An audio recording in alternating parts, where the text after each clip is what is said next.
All right, Phillip, here is your May breakdown, and let's go ahead and get into it. All right, man. So one of the things that I want to talk to you about before we get started for the day or for this breakdown video is that you are crushing it. I've been looking at a couple of your scores. I've been seeing some of the guys that are around you that post, and I always see your name on there and the top 4 or 5 guys shooting.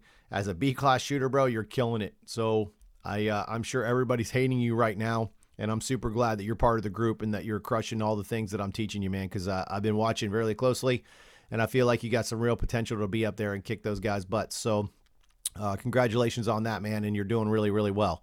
Just keep going, keep pushing. Don't let anybody slow you down no matter what. You'll start to see the differences. Inconsistency is one of the things that I think that you're struggling a little bit in. Or the inconsistencies is some of the things that I see that you're struggling in, but that's where we're going to fix that. It's all about repetitions and being in those positions more than once is where the things you can fix a lot of that stuff. So, all right, so here we go. All right, brother. So one of the things that I noticed on this stage is that your aggression stayed up and you did really, really well and you were really aggressive. And then you kind of lost it when you made a mistake. So let's go ahead and get into where some of the things are that happen. So biggest thing is on this draw, you have got to get that gun in the shoulder immediately, like keep it there. So you did not, on the draw, I noticed that because you were giving yourself space away from the wall, it ends up costing you time in the long run instead of staying a little bit closer to the wall. So you can move your body back and forth to get away from the wall. As long as you keep that gun in your shoulder, it'll save you a ton of time in the long run. So let me explain. When you draw this gun, okay, so let me get over here where you're drawing. When your gun is on that X, your gun's not in the shoulder. It's not in the pocket. So what ends up happening is you can't just drop the gun straight down and start shooting. You end up not being able to pull the trigger because the gun's bouncing all over the place. Because your gun you were trying to figure out where the gun was trying to get into your shoulder. So you couldn't even pull the trigger. So let me go ahead and show you now what I mean. So you're going to pull the gun down. Now watch how long it takes for you to pull the trigger. So the time goes off. Now watch the gun, watch the muzzle of the gun. All right. So now you straighten it. It's flat right there. You should have been shooting, but you can't shoot because the gun's going to move more because the gun's not in your shoulder. So here we go. Watch the gun down. See how it goes down and then has to come back up. That cost you a ton of time. Now, I don't know what your hits were on that target, but that cost you a ton of time because you had to find the dot, right? And that's because the gun wasn't in your shoulder right there. All right, so you absolutely crush this section of the stage. Super proud, bro. You're killing it. You're shooting great. But that's why I said something about the draw. That cost you a little bit of time. This is where we make our 1% improvements. So, all right, so you're going to go through here. Great footwork here. Nice movement. What I would have liked to have seen, though, I would have liked to have seen you set yourself up with a much wider step on your first. So when you set up for that steal, all right, when you set up for that middle array, I don't want you to set up for the middle array. I want you to set up for the right array, the one that you have to leave on, right? If that makes sense. So let me go ahead and explain a little more. So you had to set up for that steal, paper, steal in the middle, right? If you would have went to the far left of that port, it would have set you up for the far right target better, right? So you could have shot steal, paper, paper, and then never had to have moved again and then moved to the right, the second array of targets. Instead, you had to move an extra time to shoot that paper to the right. So let's go ahead and watch it. So watch this shift right there. If you would have set to the far left of that port, if you would have set up where you're standing right now and leaned right and shot the left side of the port, shot the steal, paper, steal, you would have been set up for this far right target and never had to have shifted your body again. All right. So now when you exit here, brother, you crushed this exit, like crushed it. You shot the paper, didn't look at it. You didn't wait around. You just hauled ass out of there and moved to the next target. All right, so let's go ahead and see it. Boom. Right to the next target. Excellent entry. Excellent entry. Your feet are underneath you. See how you're settled? You settle. Your feet are underneath you. You're ready to go. All right, so this is where you start to kind of fall out a little bit. One of the issues is on this, you take a giant step. Not the first step. The first step's fine. You push off with your power leg. You crush that section, right? You push off with your power leg. Then this is where that next step kills you. Look how big that step is. Not only is that step really, really big, but now look how your body and your feet are no longer underneath your body. All right, so let's go ahead and move it forward. And this is where it really costs you, because you never got your butt or your upper body over the top of your feet. This is where you start to fall back. And you can see it. I actually froze it in a pretty good position. Look at your feet in the air. You're on your heels, your weight's back. You never got your feet underneath your body that entire time. So that's because you took those big, giant, wide steps just because you are trying to gain distance. Gaining distance is important, but if you're not gaining the proper distance, or you're not setting yourself up to leave that next array, it doesn't matter how fast you get there. Now it's just a standing position at this point.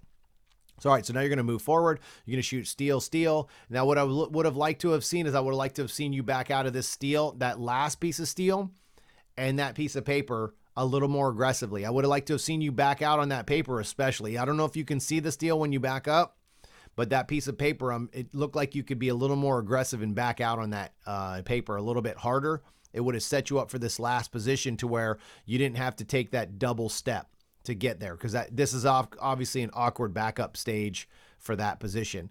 The other thing is when you back up, I want you to watch something about when you back up. So right here, you take kind of like a mini drop step, but all you did was just raise your body up and down. You never actually took the drop step. So let's go ahead and watch it now. So you see how you kind of go up and down? I'm going to play at full speed so you can kind of see it here. See how you kind of do this up and down hop step? Keep your body down and push, and just do a quick slide step. Don't go up and down. If you go up and down, you're going to lose a lot of time because your momentum's not going to where you want to be. Your momentum's going up and down and then where you want to be. So that costs you a lot of time. So the other thing is about this stage is I would have liked to have seen your gun up here. I want to see that gun above your shoulder. You can have it pointed down range. None of that's fun. None of that's a problem, but that gun needs to be above your shoulder, not underneath your armpit.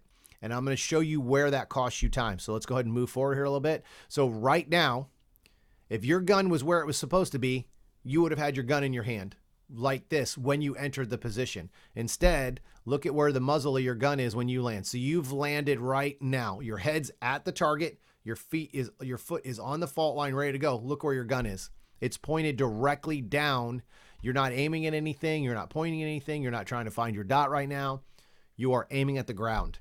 Right? So you have, the gun's probably not even on your shoulder yet. So right now you're bringing the gun up and it looks like you just now entered in your shoulder. That's where you could have been shooting the target already. You would have already been shooting the target. All right.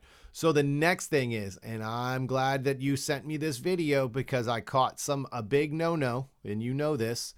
I've already talked about it a lot. Trigger prep, brother. Look at this. Look at the gap between your finger and that trigger. Big time trigger prep issues there.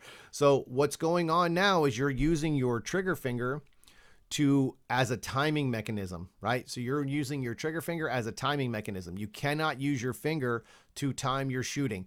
You need to keep your finger on that trigger unless you're not shooting at something, right? So you have to keep that pressure and really keep on that, because that would have been a quick in and out position.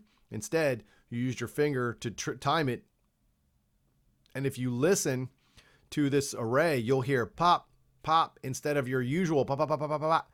Like I've listened to you shoot quite a bit, and you have a very good finger, and you move and you shoot quickly. So here you'll listen to pop, pop. Even if it's a no shoot or a hard cover, you still need to keep on that trigger and push that trigger finger, to its limits. So here we go.